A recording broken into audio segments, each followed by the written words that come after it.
Ready to play some volleyball? Yeah, me too. If you look up the word team in the dictionary, it will tell you it's a group of players forming one side in a competitive game or sport. Team A over here. We're going to have Julio, Josiah, and Jordan. Do you think your team's going to win? We want to. Let's go, Rangeview. Let's go.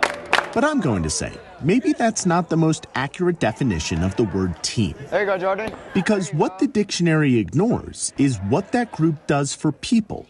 Since I started, I was kind of nervous. Including people like Julio Moreno. And now I get used to it. Julio is a junior with an intellectual disability at Rangeview High School in Aurora. And today, you're about to see him grow before your eyes. It just feels like home in that, every school has their issues and every school has their problems, but this school just feels like kids come together. A new study from UCLA shows 78% of principals reported LGBTQ+ students had been the target of hostile remarks from their classmates. 66% reported the same for Black students, and 50% reported Latino students had been the target of these remarks since 2018. The study found the highest instances of these attacks were in purple political districts where political tension was the highest. Context of heightened conflict has emboldened some students who might otherwise have been silent to amplify their voices and to take on their classmates in hostile ways that they wouldn't have before. John Rogers is the professor who conducted the study that surveyed more than 3,000 principals nationwide. The study directly correlates the increase in discrimination to the political battles happening in these areas. It said purple districts saw 3 times as many reports of hostility since 2018. But Rogers says one of the findings he found most interesting wasn't the rise in discrimination. It was the fact that more principals also reported their students had taken more initiative to bridge those divides and find common ground. When people ask where I go or where I'm from, I like to say I go to Rangeview because of so many cultures I've gotten to experience here and so many things I've gotten to experience here. Hillary Nguyen is the president of Rangeview's Voices of Diversity Club, a group working to bring kids together. They recently held food tastings that highlight the cuisines of the school district's 130 nationalities.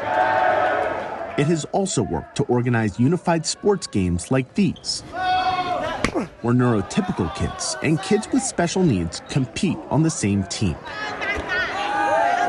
It creates more community, and it's good to see that we all feel empowered here.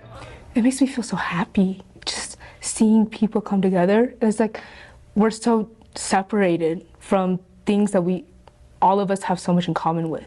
Like, I know, me being Vietnamese, I have a lot of things in common with my best friend who's Mexican. It all brings us back to Julio. Remember when he said these unified sports teams made him nervous at first? It's hard to see any of that behind his smile. And I'll never forget that first year we did this. So we were getting our first banner, woo. But we had a reporter come out, and I'll never forget his quote. And he said that he kind of thought he was coming to cover another feel-good mumbo-jumbo story. Those were his exact words. And I'll never forget it. And I thought, what?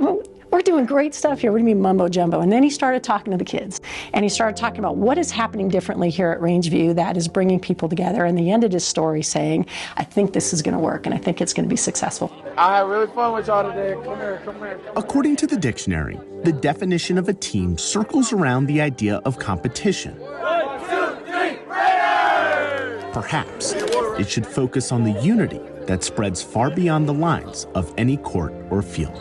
Dan Grossman, Scripps News, Aurora.